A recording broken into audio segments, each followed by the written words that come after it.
We'd now like to call Danielle Kinholt. Thank you, ma'am. Welcome to committee. Thank you.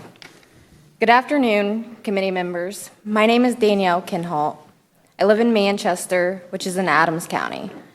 I'm a mother, a community advocate, and a lifelong river resident. You know, just because people didn't care before doesn't mean that we shouldn't care now. Progress doesn't start with being perfect. It starts with someone deciding that something matters. I'm thinking about my son, Henry. He'll be 3 this month. And the generations after him, more than anything.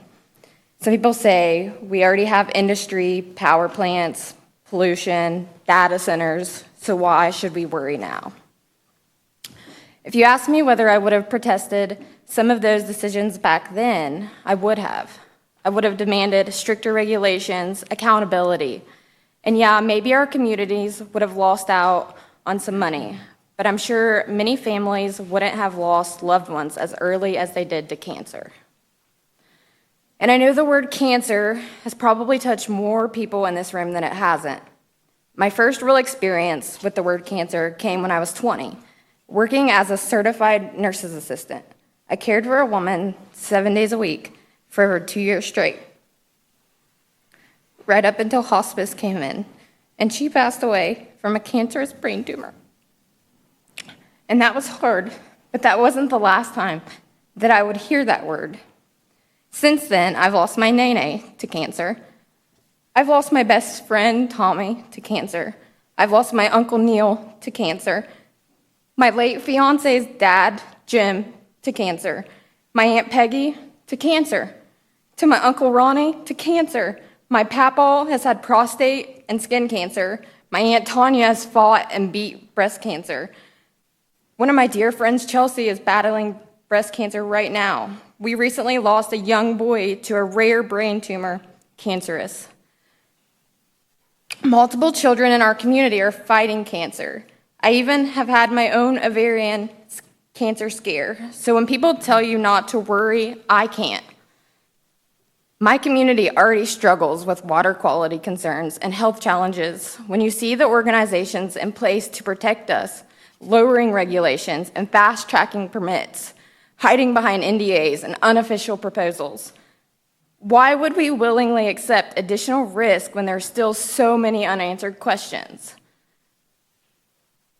America already leads the world in the data center infrastructure. The question isn't whether we can build more.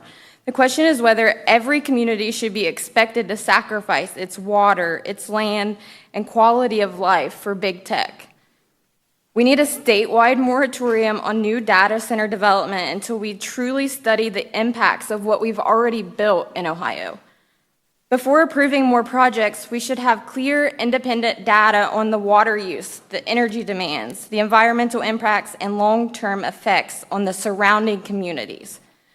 Responsible planning requires understanding the consequences before expanding further. Because when I look at my son, I don't just see the next 5, 10 years, I see the next 100. And I believe that he deserves clean water, a healthy environment, and a community that chose to protect what will one day be on his and his generation's shoulders. And I'm here being a voice for myself, for the people that can't be here, for my son.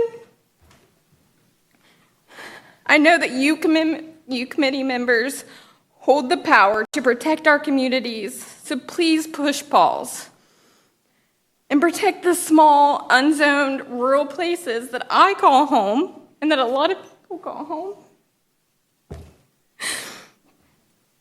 Otherwise, we have no protections or say what our communities become. Conservation is conservative. Thank you for your time and for listening to my words. And I'm sorry for crying. It's great. It's okay. Thank you for caring so much. Committee, are there any questions? Thank you for caring so much. Thank you. All right, we'd now like to call Lou Ann Steiner.